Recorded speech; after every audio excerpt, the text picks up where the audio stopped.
Good evening. This is the CBS Evening News. Dan Rather reporting. For the past 2 years, El Salvador has been embroiled in a civil war. Rarely in that time have there been large battlefield confrontations between the regular army and rebels. Instead, the war in El Salvador has been marked by isolated hit-and-run conflicts. 2 such conflicts occurred today in the provincial capitals of San Vicente and San Miguel. The fighting in San Miguel was brief, but in San Vicente, it was day-long and fierce. CBS News correspondent Richard Wagner was there.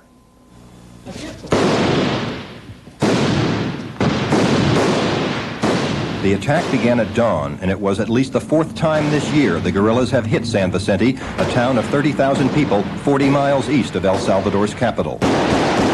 San Vicente has been a hot spot all during this war. Its strategic location makes it important to both sides. The government holds it, but the guerrillas periodically harass the troops, try to inflict casualties, and test the local garrison's willingness to fight. The government clearly has the superior firepower, but that's not all that's important in this kind of fighting, where the government troops have to go house to house to flush out the guerrillas. And that's the way it went for almost 8 hours, street to street, block to block. At times, the troops in the guerrillas were close enough to exchange insults when they were not trying to kill each other.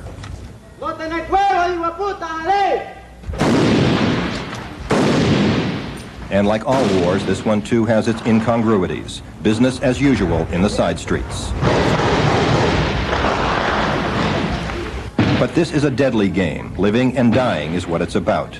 At one point, an ambulance crew was called for an army man who had been hit, but they left with an empty litter. For this 17-year-old government soldier, the war is over. He was killed by a rebel grenade.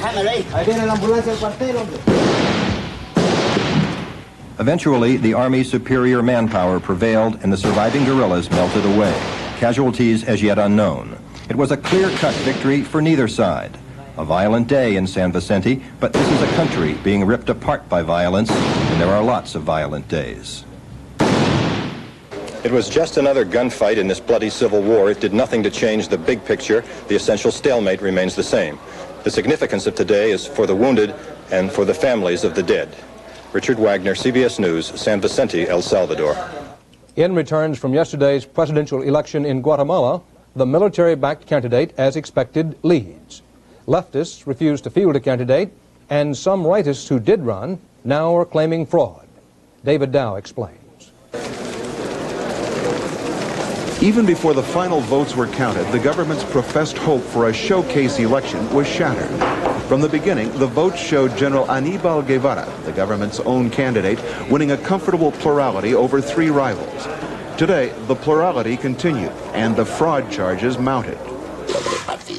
From aides to Mario Sandoval, right-wing candidate, accusations that vote totals favorable to Guevara were inflated in some precincts. This is only a sample. We have more, and we are going to present a protest in front of the authorities, and we are going to reject the results they are presenting as truth. The moderate Christian Democratic Coalition produced several poll watchers who said they were forced to endorse phony vote figures. These people here, they were all representing our parties in those tables, and they were forced to gunpoint to sign those different figures.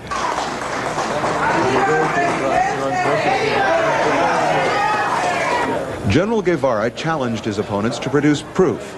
The losers always talk about fraud, he said. In fact, similar charges did follow the 1978 election.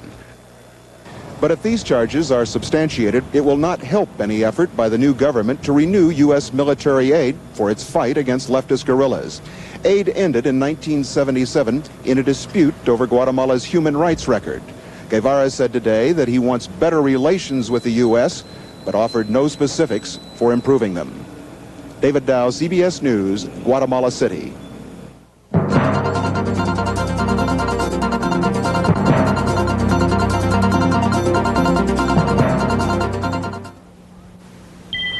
People say I have $1 million smile.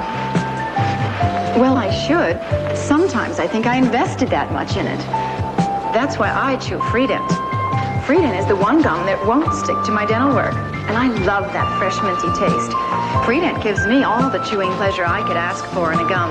And where my dental work's concerned, there's nothing tacky about it.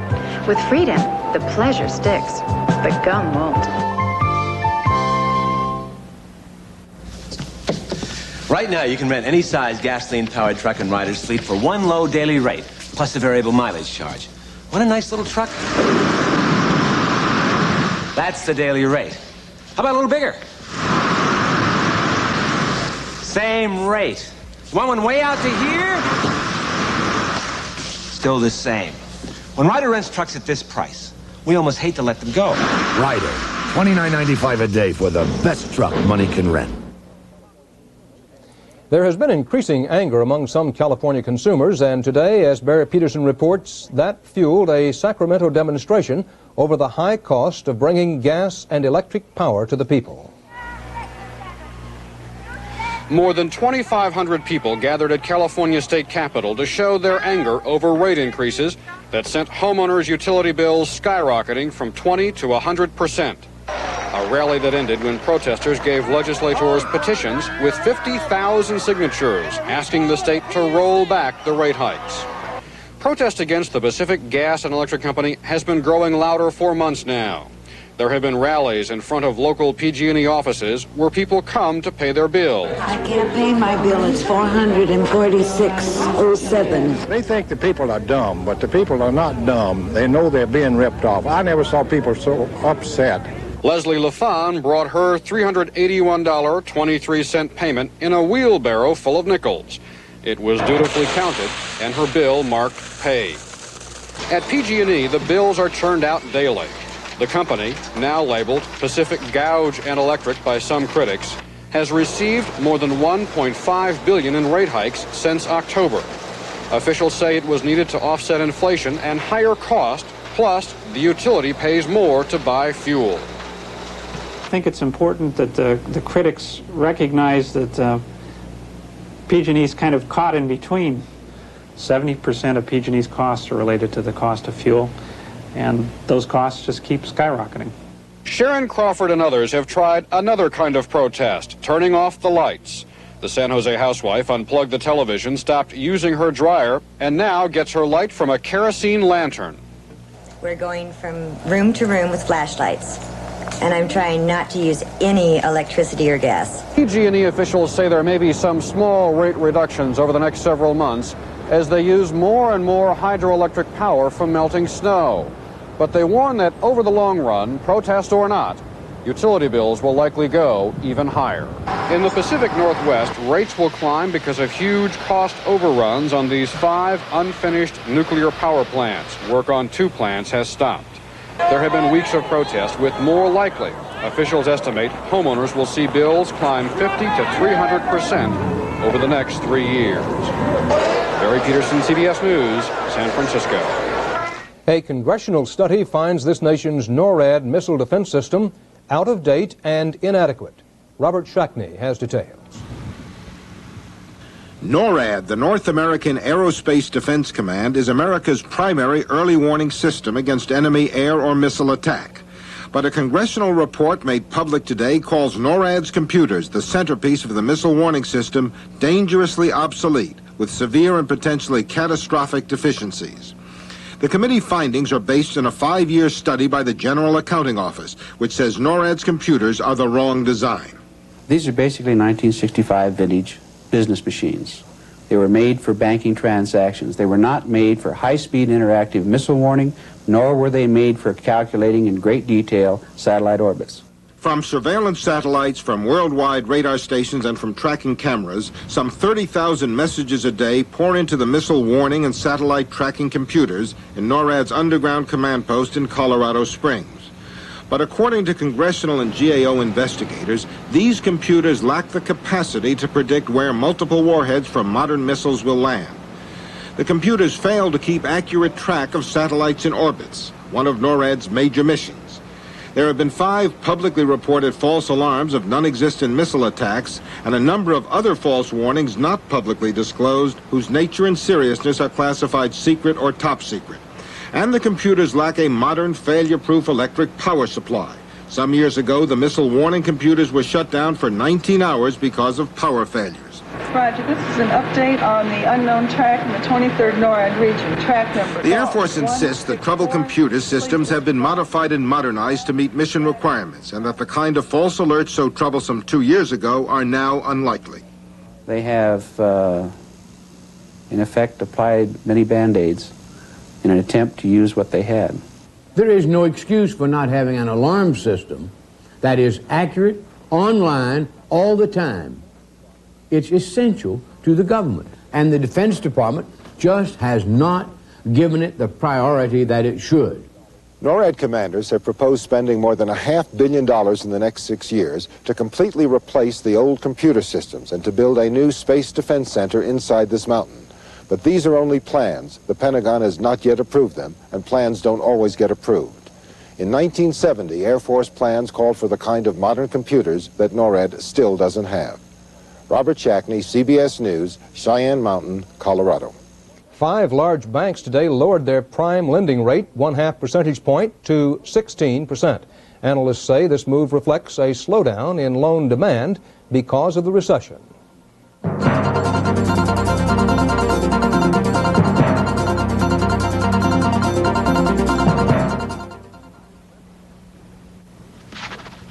A copy to every salesperson, Miss Jones.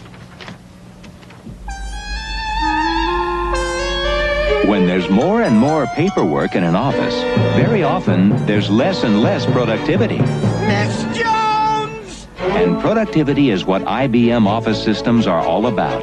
Today, IBM has systems that help you create, file, retrieve, and communicate information with a lot less paper. Terry, any legal problems on this California contract? So information that's filed only one time I'm looking at it, Jack. can be used by many people time after time. Looks fine to me. IBM Office Systems. With more than 40 years of experience, no one is more committed to the office, where it is now and where it will be. Where will you be? Here's the 100 copies you wanted.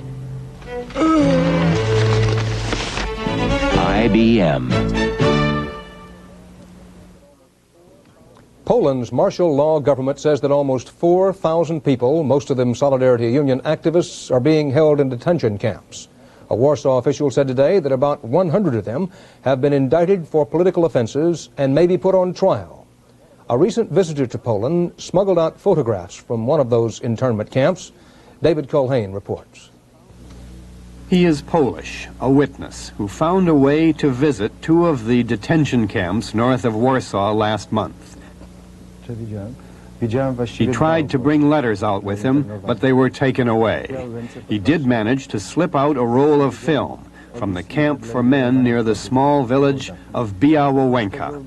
There are about 250 men here, many of them the original core leaders of Solidarity, all highly vocal organizers. Among those being held are advisors to Solidarity, a publisher, and an underground printer whose presses are still hidden. This witness said that at first the camp was relatively lenient, flexible, but then there was a crackdown. There were health problems because of limited medical facilities. He said food was often in short supply. He reported that they talked, they sang, they even joked among themselves. But then as time went on and they were still in detention, life became more solitary. The witness said they worry a great deal about their families, women in separate camps, the children somewhere else. Sometimes they don't even know where the children are. And then Archbishop Glemp, the primate of Poland, visited them. The witness said they took some hope from this, that they were trying to organize themselves in the camp. But they told him the church was their hope now. David Culhane, CBS News, New York.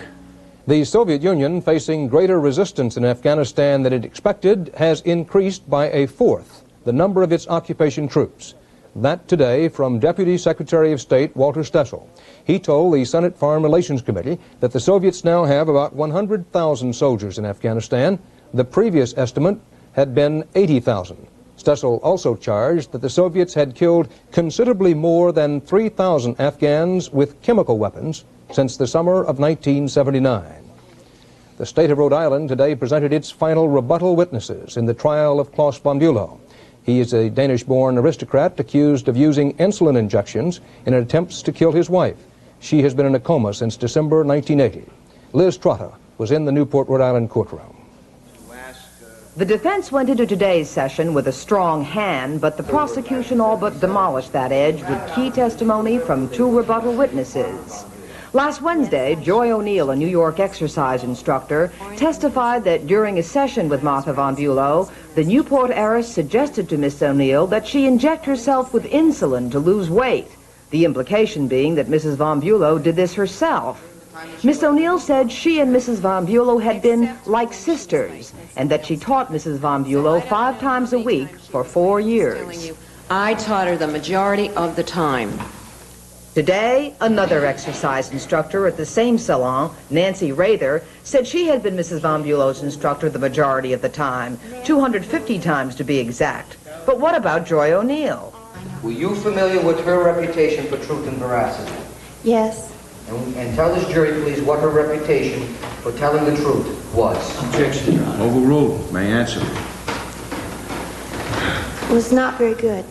Last Friday, the defense stunned the court when Robert Huggins, a lab technician at Newport Hospital, testified he had a conversation with Mrs. von Bülow in 1979 after her first coma. He said he and Mrs. von Bülow were alone in the room. I said, oh, what happened to you? What did she say to you in response to that? She said, oh, I tried to kill myself. Today, a complete contradiction. A private nurse who took care of Mrs. von Bülow said it couldn't have happened. If there was a conversation between a lab technician or a phlebotomist and Martha von Bülow in your presence, would you recall it? Would you have heard it or recalled it? Objection. I will allow it. Note your exception. Yes, I would. Did you make any note anywhere that Martha von Bülow said, I tried to kill myself? No, I didn't. The judge said the case will go to the jury on Thursday. Liz Trotta, CBS News, Newport, Rhode Island. Between the staffs of President Reagan and British Prime Minister Thatcher, somebody goofed. The White House proudly announced yesterday that President Reagan would become the first U.S. president to address a joint session of the British Parliament. He would do it, the White House announcement said, during his state visit to London June 8th. Trouble is, the British Parliament had not been told, and some members are angry about that. Prime Minister Thatcher's office says emphatically, we're certainly not in a position to announce anything yet. President Reagan's office says it's only a brief storm.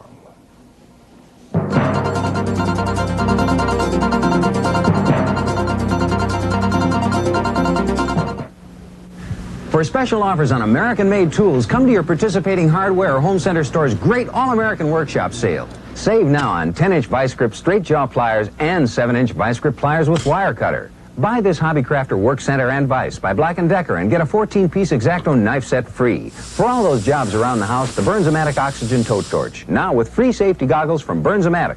They're just some of the specials now at your Hardware Home Center store during the great All-American Workshop sale. Welcome to TV Land. You name it, we got it. And if we don't got it, we can get it. Get it? I think so.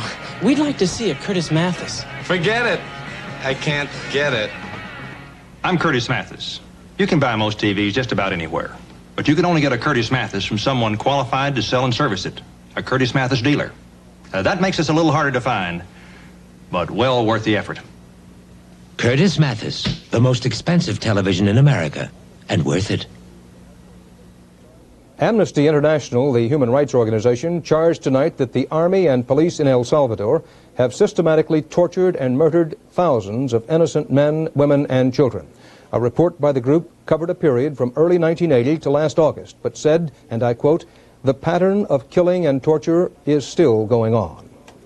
Bill Moyers is back now from 10 days in El Salvador and Mexico, and in his commentary tonight, he reflects upon what he heard and saw. Bill?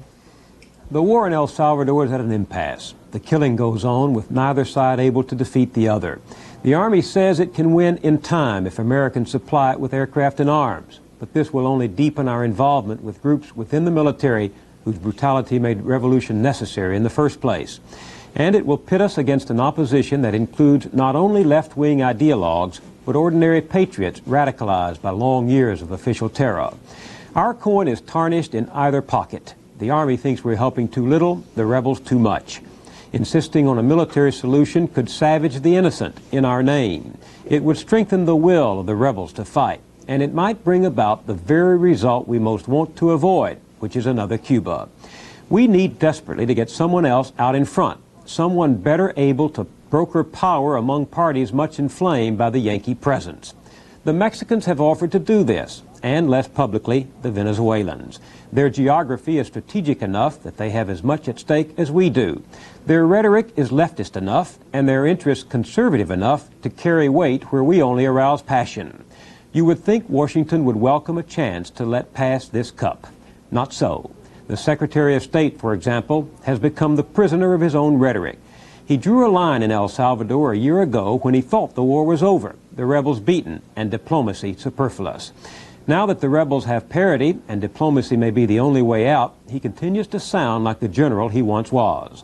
Latin diplomats who've been listening to Mr. Haig are not encouraged by what they hear. Said one ambassador to CBS News, "Your country needs a sophisticated foreign policy in the Americas, not bellicose and inflexible language." A little knowledge of history might help too. We have come to our greatest grief in the Americas for having ruled out diplomacy in order to hang tough.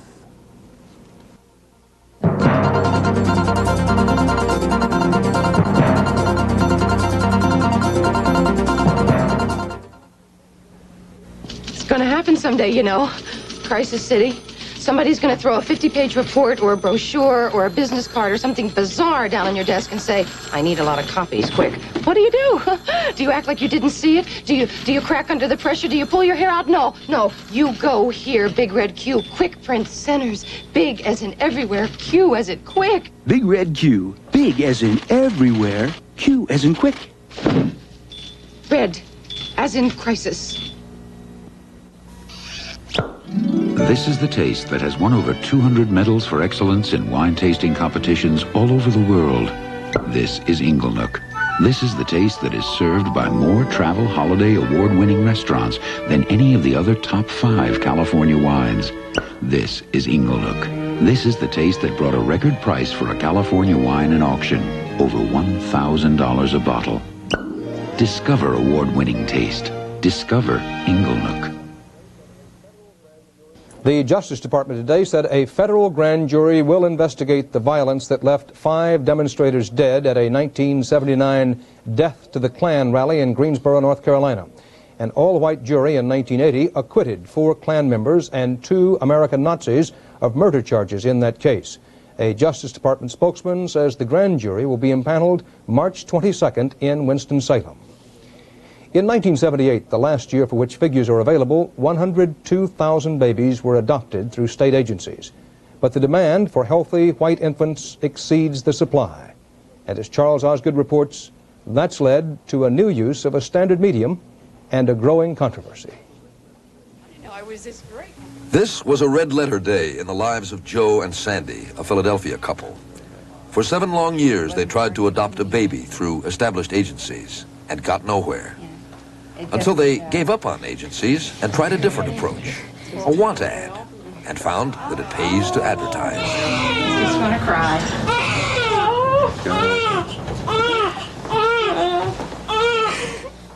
They'll name their adopted son Anthony.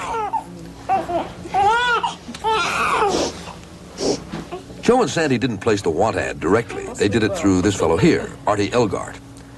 Elgart is in the auto supply business.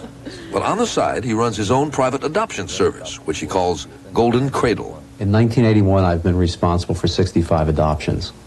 All by yourself? All by myself. I run these ads which read pregnant in big bold question marks. Nonprofit organization has loving couples eager to adopt your child. And who reads such ads? People like Debbie and her boyfriend Terry. They're from Rock Island, Illinois. I was about 6 months pregnant when I first saw an ad. I got laid off, and now the factory's shutting down. I don't have a job. Of what we're going to have to, we don't want to see that child have to suffer. The ad had been placed by a Long Island couple who consulted an adoption lawyer. Debbie and Terry were flown to New York. The baby was born, and then they signed the papers, turned the baby over, and flew back to Rock Island, all expenses paid. It'll hurt forever, but It was the best thing to do. All the way around, it was the best thing for everybody. Adoptions outside the official system are illegal in 5 states, including Minnesota, which is exactly the way Children's Home Society Director Roger Toogood thinks it should be. If we don't have no laws, if we have no system, and it becomes a wide open battle in the sense of who has the most money, the most connections, will use the most bizarre technique, in the long run, it is not going to be in the best interest of the children of this land. Unfortunately, for couples who want to adopt a healthy white infant, there aren't nearly enough of them to go around, what with unwed mothers keeping their babies and with a number of abortions nowadays.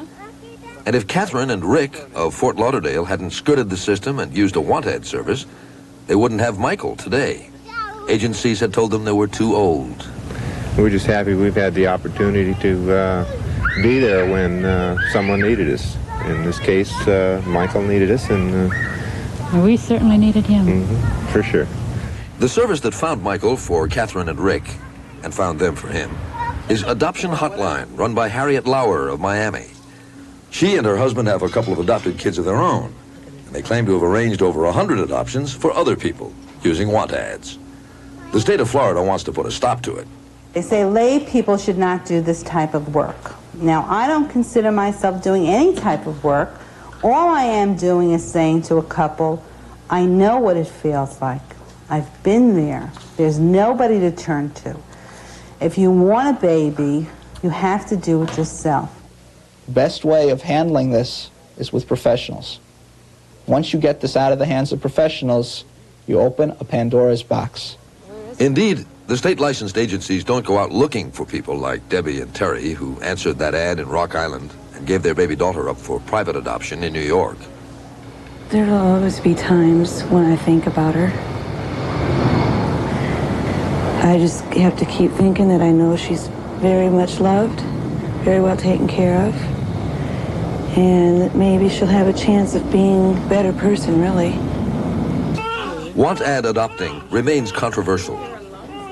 Even though it's perfectly legal in Pennsylvania, some think it just isn't fair that Joe and Sandy should have Anthony. Let's go home.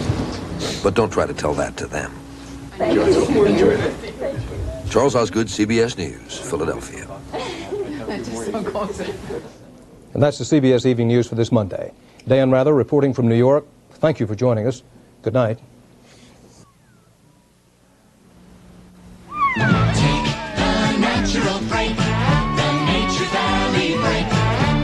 It's time for a break. Nature Valley granola bars, a natural break. 100% natural. I look for that because not all granola bars are. No additives, no preservatives in this tasty, crunchy snack. There's oats and honey, cinnamon, coconut, peanut, and almond. Take the natural break. The Nature Valley break. Nature Valley granola bars. 100% natural. You know you'll get the job done right. We take pride in what we do, 'cause we care about the work we do for you. Trust the Midas touch. Trust the Midas touch.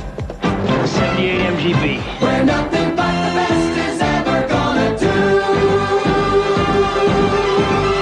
Trust the Midas touch. Thanks. Trust the Midas touch.